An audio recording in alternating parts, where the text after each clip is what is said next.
my Québec City podcast. Hi guys! So basically, today we're going to be addressing the topic of being a teenage girl in 2021. This topic is very wide. We'll be addressing multiple different things. We're really just saying our opinions and how we feel about certain things. So it's completely fine to disagree, and if you don't feel comfortable listening all the way, that's completely fine also. What effect do you think social media has on teenage girls in 2021? Well, I personally think that it sets unrealistic expectations on how we're supposed to look like as young girls. It says how we're supposed to look like, and if you don't fit the beauty standards, then you're not considered pretty. Yes, and I think also they can mentally bring other people down and create an image about having a certain body type that you shouldn't look certain way, that there's just one way you should look, and that's skinny, tall, all that. One thing it can for sure create is body dysphoria. No matter how much weight you're losing, every time you'll look in the mirror, no matter how much weight you lose, you'll always see yourself as what you were before losing that weight. In your mind, if you're not confident, even if you improve your body, you're still not going to be okay inside. If you're healthy, there's nothing you can do to change your body. Your body is the way it is. If you work out or you start losing weight or start gaining weight or do anything to change it, you're still not going to be happy with yourself because you don't like the way you are. And I feel like social media affects how you see yourself because you see all of these other beautiful girls and all of their makeup and their body. If you woke up one day and you had their body, you wouldn't be happy because it's your mind. It's never enough. I find that others' opinions matter so much to us now. The only opinion that should matter is yours. I saw this quote one time, and it was basically, you are the main character of your story, and everybody else are side characters. So their opinions, they don't mean anything. The only opinion that matters is what you think of yourself and what you like about yourself. They're just side characters. They don't matter.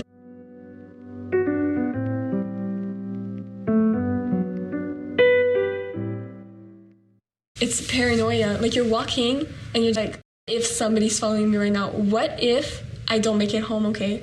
What if this happens? What if this happens? And there's just a bunch of what ifs going in your brain, and you're why am I thinking this way? It's because of all this stuff that's been happening to girls lately. Yes, on Instagram, a bunch of girls have been sharing their stories. Yeah. There's a bunch of girls, especially I think around the ages from probably I think 13 to 17. A bunch of girls have been coming out with their stories, and it's actually sad to read because there are so many, and it is so sad how the girls, how they were thinking, oh, I'm just going out with a few guy friends, it's gonna be all fine. What's going through her head, that girl, is they would never do that to me. I know them, I know they are, but she ends up unconscious on a table with trigger warning, but them raping her. Yeah. And then people are why didn't the woman defend herself? Some of these scenarios, they can't defend themselves. Some of them, they put something in their drink and now they're paralyzed. They're just there and they can't do anything. I saw some stories of some people who did defend themselves and they just didn't stop. In a few stories, there are many guys, so it's not as if one girl can defend herself with a bunch of guys around just watching. Which is honestly disgusting. Talking about it disgusts me how this actually happens. I think those things are the things that make me most scared to go out, especially when it's dark outside, but even the day. Let's say I go in the city bus. I've been taking the city bus for 3 years now, even maybe 4 because I used to take it sometimes when I was younger, but it's so scary. There's so many people. It's especially men. To me, it's especially men. I know it happens that some women kidnap men or all those kind of things, but to me it's really men. Having men stare at me, and sometimes even just being close to me, just people basically looking at you in that certain way, and it makes me so uncomfortable. What if I get off the bus on my bus stop and that man gets off and follows me? You're just how have I gotten stuff like that stuck in my brain? It's good that these people are coming out and they're telling what happened to them and stuff, but it brings in so much fear of it happening to you, and you're just oh my god, these people have been through this, what if I go through it too? Also, reading those things and listening to those things and the stories of what has happened to certain women, you're just why do men act this way? It's not just now, even back then, women weren't women. All they were used for is to make children and clean the house. Now women are starting to have a voice again. It is a really good improvement from back then, but it's still not 100% like there. Definitely like we're not. still not equal. Some people really do understand and they're like, yeah, I 100% agree. But some teenage boys, I've even talked to some of them, they're like, no, it happens to boys too. It happens as much as it happens to girls. Like, nah. If you listen to a girl tell her story or like tell her opinion about these kinds of situations, you're one of those boys that says, yeah, well, it happens to boys too, not just girls, just to prove that the girl, what she's saying is not as important. If you're using that as an excuse to why the girl should stop talking and should stop explaining what she's feeling and how she feels about the situations, then that's not okay. Because we can all agree that it happens to boys too. We can all agree on that. If you're just saying that to prove her wrong in some way, it doesn't work.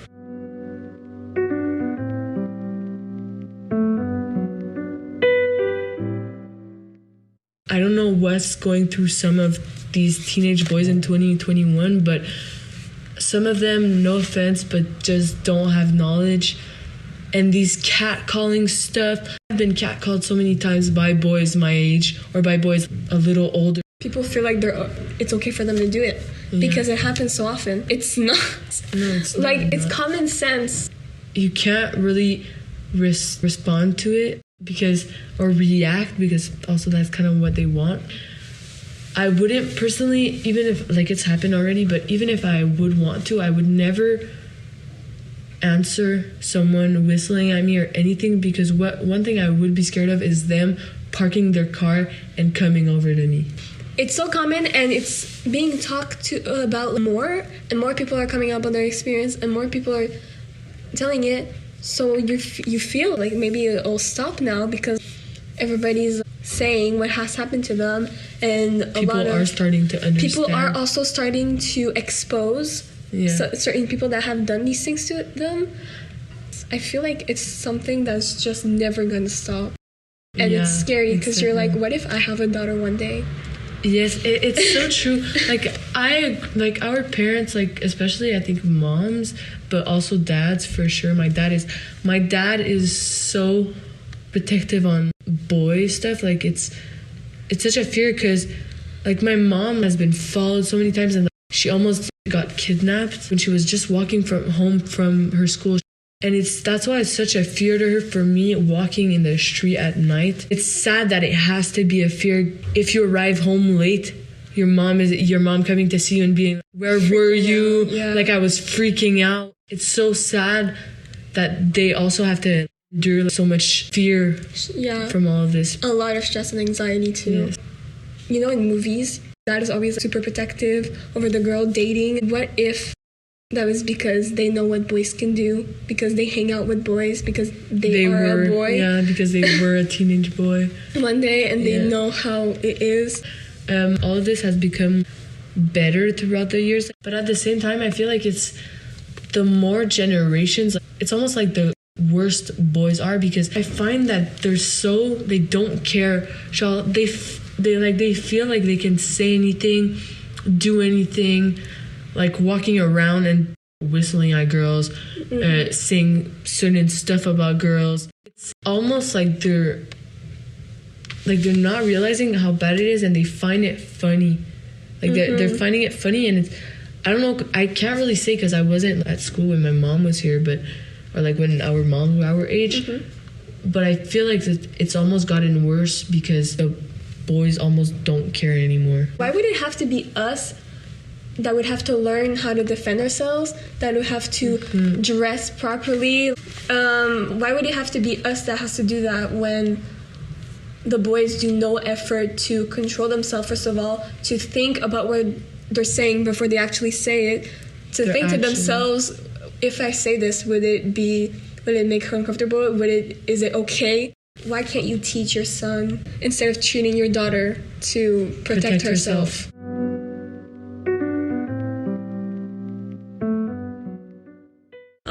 I personally think that the dress code body shames a lot of girls. I have this friend that goes to school. They don't have a uniform, but they have a really strict dress code. Can't wear sweatpants because it gives a bad impression of the school. leggings, I think they made them allowed this year or not. I don't know. I didn't ask that friend. But last year they weren't. They've never been before that either. One of my friends was wearing leggings and one of her friends was wearing leggings. And that friend of mine she has a butt, okay? Yeah. And her friend, that other friend, doesn't. My friend dress coded, girl didn't. And they were wearing the same exact thing. Black leggings, same exact thing. But my friend got dress coded because she had more curves than the other girl. You're just thinking, are you body shaming me because I have curves and so that way I should feel uncomfortable wearing leggings? Leggings are comfortable. I'm wearing leggings right now because I'm not gonna wear jeans to school. Like, they're uncomfortable. Personally, I don't like jeans. Your friend, she was probably like, why? If you're gonna dress code one person for wearing a certain piece of clothing and not the other one because they have a different body type, you're body shaming. You're basically saying that this girl and these two people, like, one is sexy and the other one's not. Yeah, Like, legit. And it's almost disgusting because like you're a teacher and you're sexualizing like your students for having a certain body. It shouldn't be sexualized just because it looks a certain way and that it's different from another. You're telling me that it's not okay and I should look a certain way if I want to wear certain things. It hurts some people's feelings. Imagine being told that, like, oh, you can't wear that because you got curves. Imagine that other girl that did not get dress coded, how bad it made her feel. It's disturbing, it's disgusting, it's sad, and it shouldn't happen.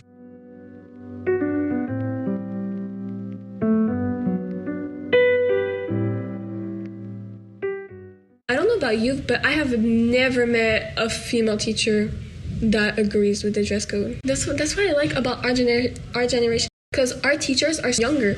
Mm-hmm. A lot of old school teachers agree with the way that it was back then because that's how they were taught. The teachers are starting to become younger and they have like a different perspective about certain ways. They're not old school like most teachers. Like, I'm not saying that old school teachers are bad.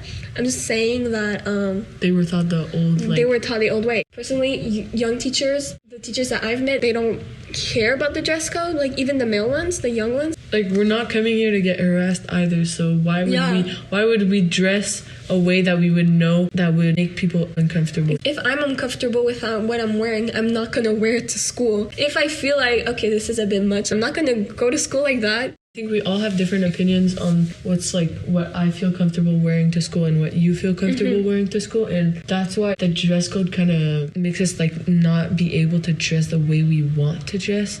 And honestly, the dress code, the one thing that really, really, really makes me mad is the fact that why can't people understand that if you go to the mall, it is so hard to go over there. If you go into garage, how do you want to find a shirt that's not cropped? If as a school you're not okay with that and you make the dress code that strict, at that point you might as well just put a school uniform and make us all dress the same. I know most people who have school uniforms really dislike it, but rather than being dress coded for something that you like and you feel like, oh my god, I look so cute in this shirt, for example, and then you arrive at school, no, I see your shoulders, go change. But also, like, I think the dress code has created an impact on the way sometimes people dress. Sometimes I come to school and I'm uncomfortable wearing what I'm wearing, not because I don't like it, just because the school makes me feel like I should be uncomfortable wearing this.